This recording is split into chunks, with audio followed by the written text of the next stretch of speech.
Well, if you've ever struggled with the debilitating pain of deep rejection, you have tuned in to the right podcast for today.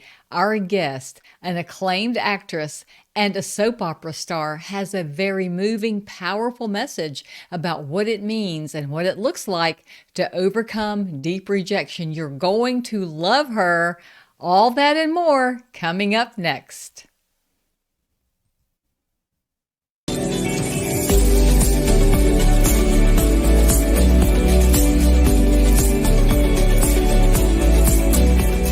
Hello, Miss Overcomer, and welcome to the Miss Overcomer podcast, where dynamic women share overcomer stories of courage and calling to help you live the overcomer lifestyle you were born to enjoy.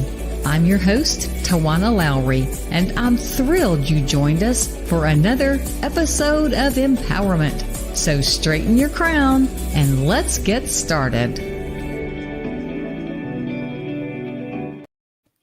Well, I'm super pumped about our guest today, Miss Tina Gallo. She's an award-winning actress, and she's enjoyed a storied career in the entertainment industry for more than 40 years. In her 20s, Tina's acting dreams led her to Hollywood, and that's where she was chosen for a coveted role as Dee Dee on the mega-popular soap opera General Hospital.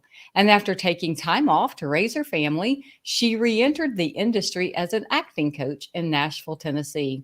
Tina has also starred in many other acting roles that spotlight her amazing talent. She's an author, an inspirational speaker, and I like to say a true Miss Overcomer. Tina, welcome to the Miss Overcomer podcast. Oh, well, thank you, Tawana. I appreciate being here. Just wonderful to see you. It's great to see you as well. So, we're going to get into the details of your story in just a minute. But first, I just have to ask you, when you hear the title or the phrase Miss Overcomer, what does it represent to you? Oh, my goodness. Well, a lot, actually. I remember I used to hear the word, "you're a survivor," a lot. And one day that just triggered something in me. And I thought, man, that sounds like so much work, a survivor. I felt like it was always thriving and trying to get somewhere and not really getting there. A lot of times it was going in a circle. So Right. overcomer to me, as the Bible says, we are more than conquerors. And that's what the Amen. Bible tells us. And we are.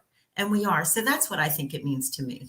And I love that, because again, so much of what we do with Miss Overcomer is based on Revelation 12:11, overcoming. It's all about overcoming. It didn't say that they survived, right? Right. It said they overcame. And to That's your right. point, it's a great analogy. There is a huge difference in just being a survivor, because it kind of implies that you're walking wounded. And we're not called to walk wounded. We're called to overcome. That's good. Yeah, that's how I felt. Well, I know that It's a whole different perspective. I know that your desires and your dreams and aspirations for becoming an actress began at a very early age.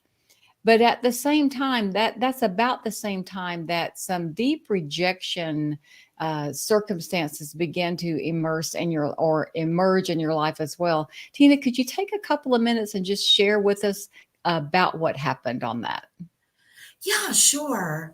Well, you're correct. My aspirations started probably around 3 years old, such an innocent age. And I remember I used to sit and watch all the Saturday morning musicals, Shirley Temple, Judy Garland, and I just remember Doris Day, all of them. And I remember thinking, oh boy, do I want to do that one day. Even younger, I guess there were incidences that there was, a lot of rejection that I was beginning. The seeds of rejection were starting to be planted into me. So I was raised with all brothers as well. So I did not have a female role model in my home. And it was a very crucial age. Wow. Things that you need as a young girl that you need to be taught with a female guidance and mother's guidance. I just didn't have it.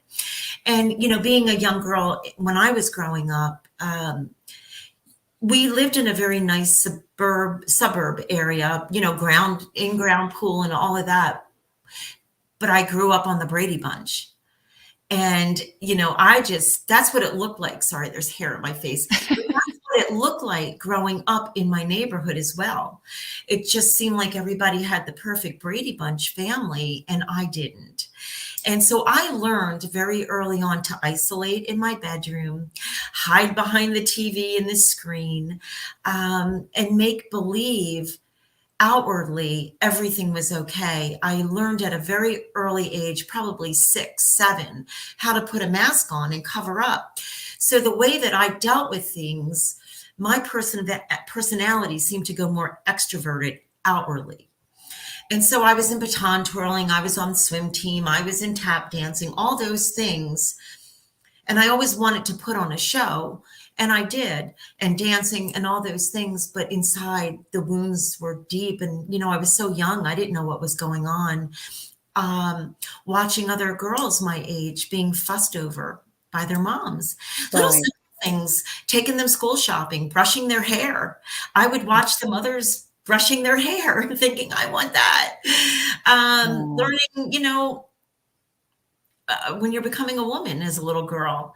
right. The school nurse is the one that gave me the guidance on what I needed to do. She called my dad, and, all those little things that we need that I guess some girls would take for granted because they had it. I did not. My mom had her own issues. And one of the hardest things I think too is when she wanted to come back into the home, my dad let her. And it was chaotic. My mom she was a binge drinker. When she drank, it might be once a month, and it was beer, I remember, and she couldn't handle it. And so she would Wow. become violent in the home. And Wow. so trauma happened very early where, I remember hiding in a closet with my older brother. I don't know if all of my youngest brother was born yet, but anyway, hiding in a closet, hearing the noise out there and not wondering if my dad's being killed. You Oh know, my goodness I gracious. came out, there was knife holes in the wall and, just craziness like that. Oh So, my gosh. and never being talked through, nothing ever explained. It was just like it became the norm when it happened. And then it just, you walked out and you went on with life. Oh Like my everything goodness. that's normal.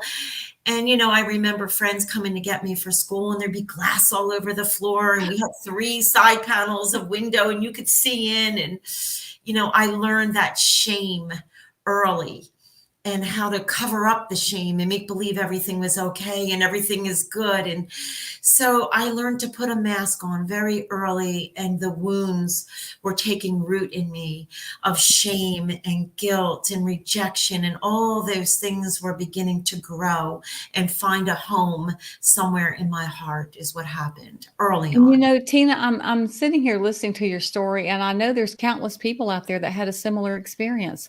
And what strikes me is that, you didn't even know to ask for help because what you were raised around, there were no dissenting voices to tell you this is not normal.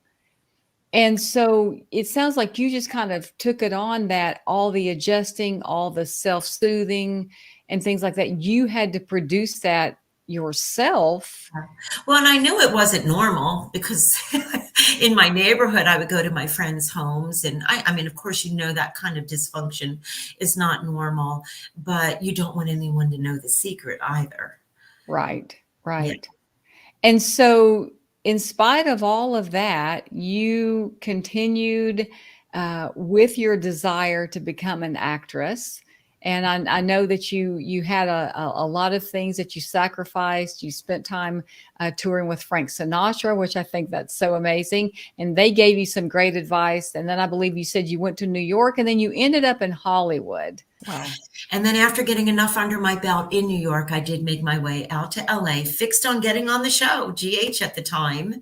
And Which was like the most popular at soap the opera in time, the day, right? yeah, it certainly was. And found out a way to find my way to get noticed to do that through a phone call, and it worked, and the rest is history. I got called in for an audition, and one day shoot turned into a 2-year contract. That's Yeah. fabulous. That's Yeah. fabulous.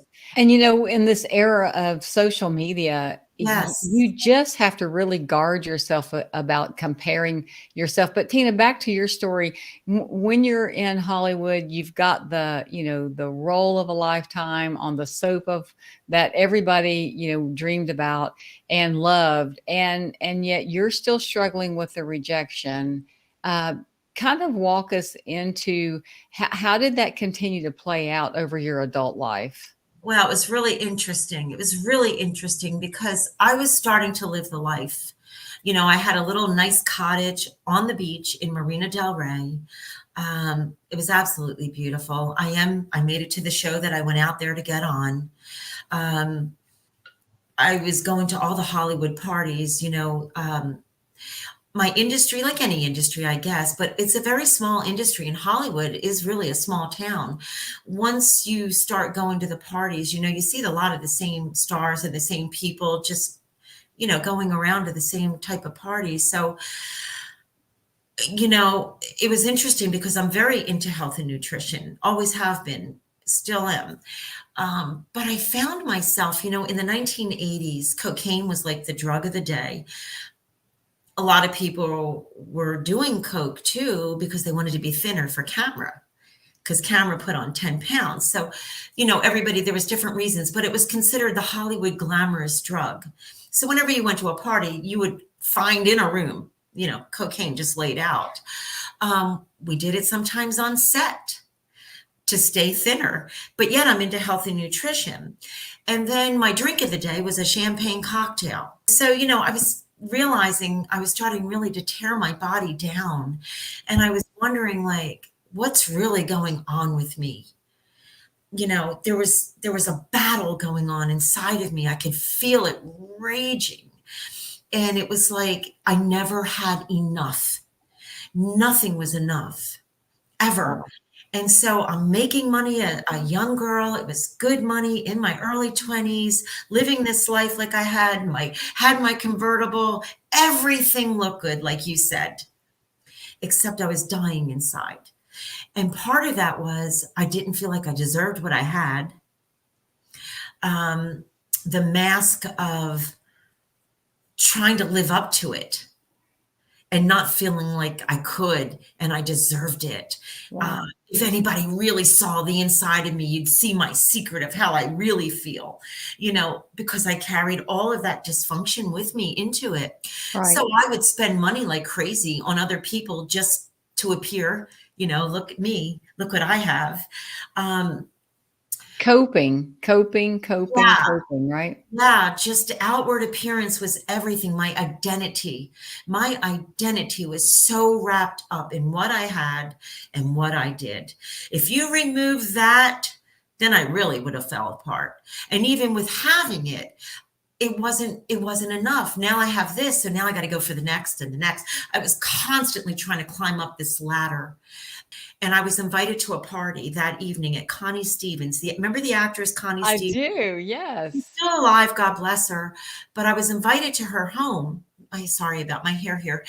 And I went to this party and I didn't eat all day. And as soon as I walked in, started with the champagne cocktail and what have you.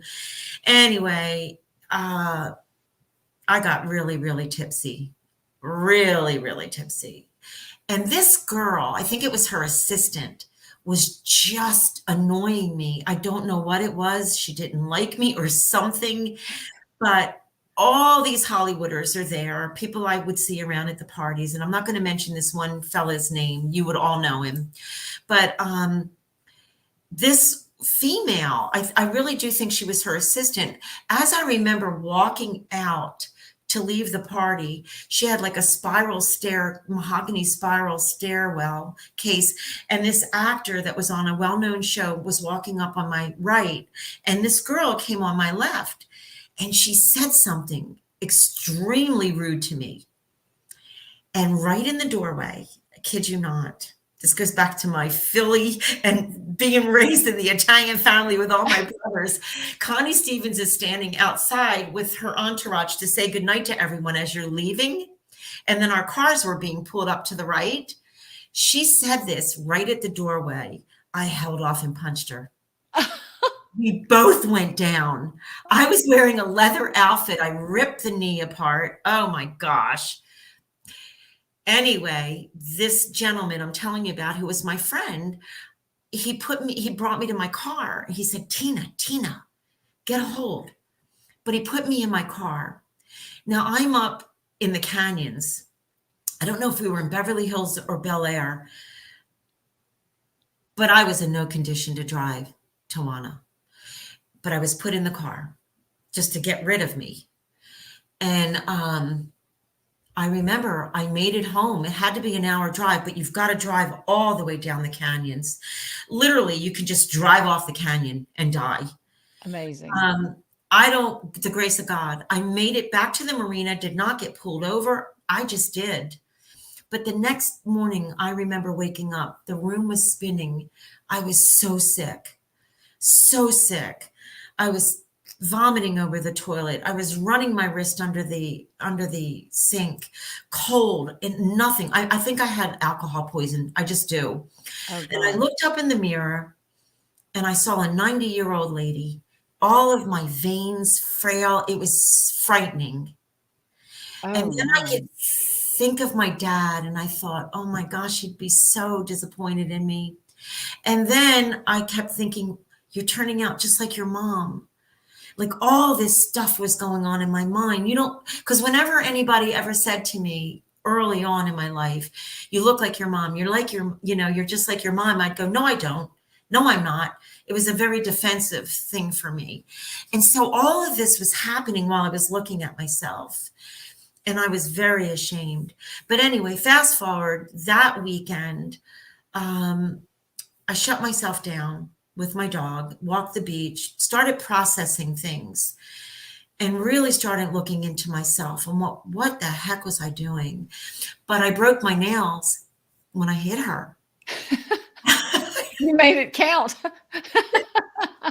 See, you got to laugh now. It's crazy, I know. But normally, where I would go get my nails done, they would take me anytime. They'd squeeze me in.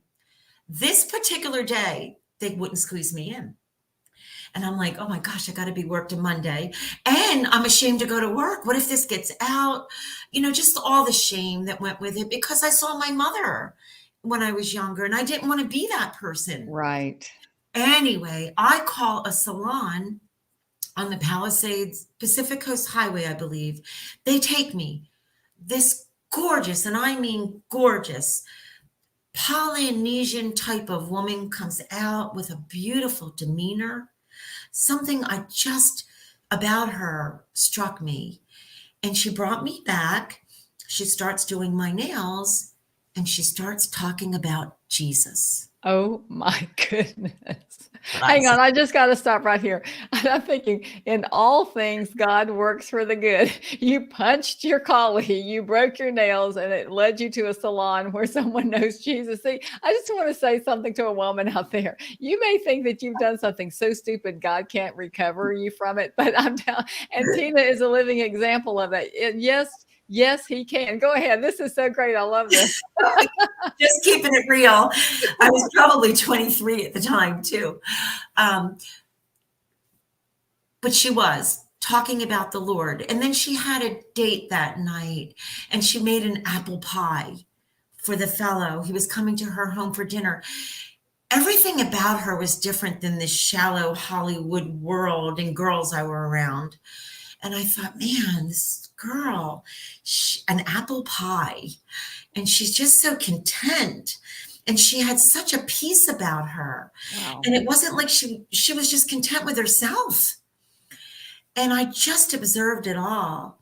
And she wasn't trying to get anything else. She just seemed, I can do your nails. I have a little date. I'm making an apple pie. And she was probably the most beautiful girl I've ever seen, honestly. And I kept thinking, what is this? And I said to her, I started crying. She just witnessed so beautifully. Amen. And I remember I started crying and I said to her, how do I get what you have? You seem so peaceful. You just shine. And I said, and you're so content. She just seems stable. And I asked her that question, how do I get what you get? And she said to me, Tina, we knew each other's name at that point.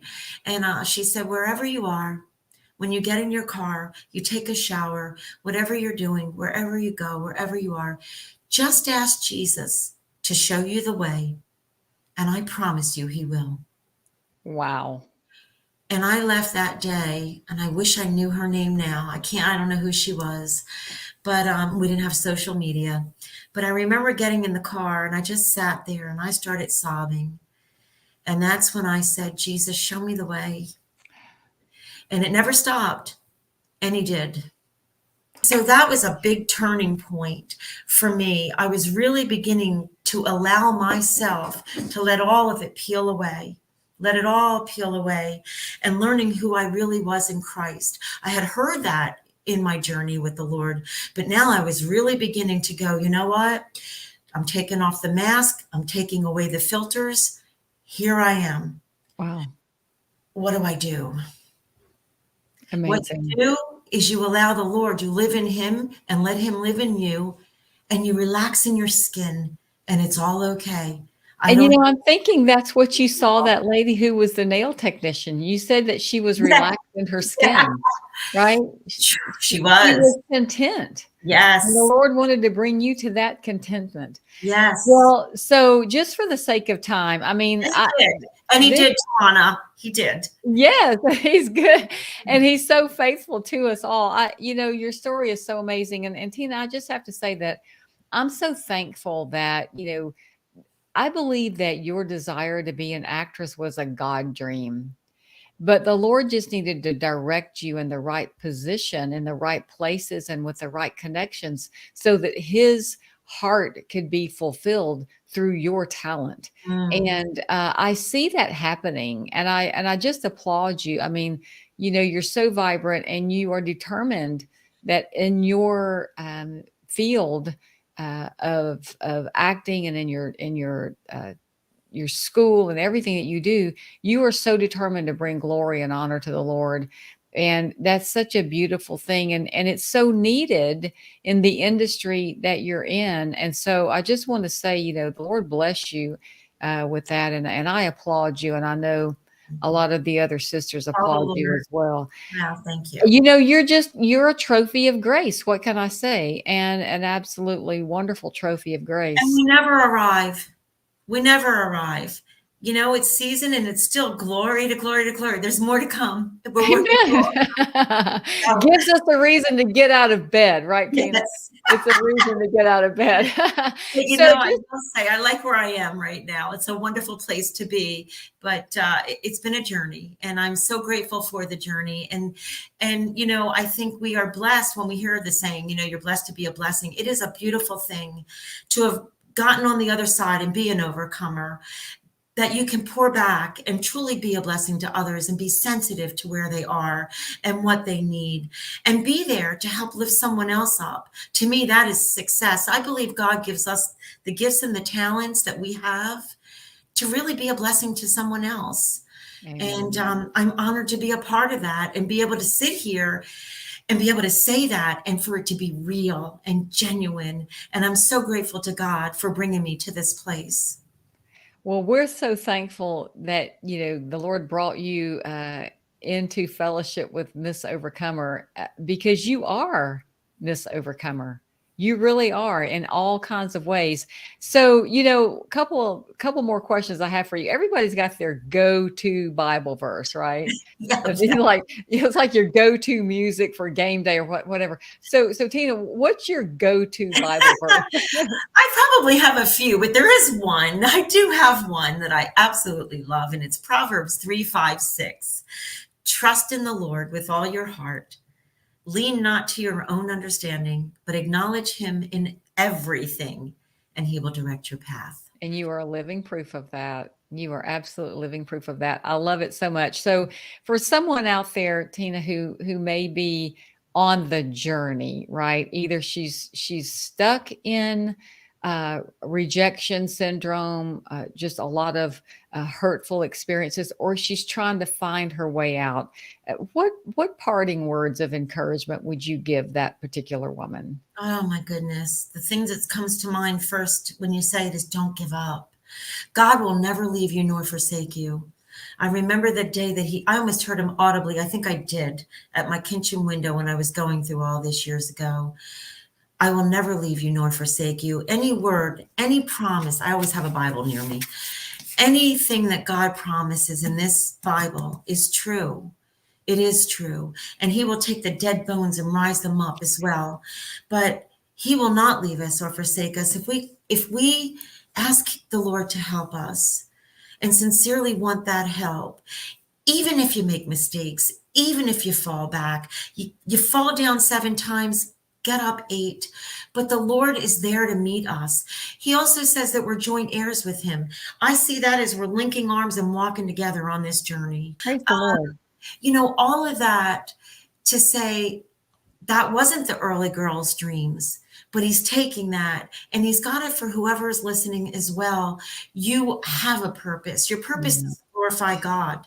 That's number one. That's your purpose, to glorify God and be in fellowship with him.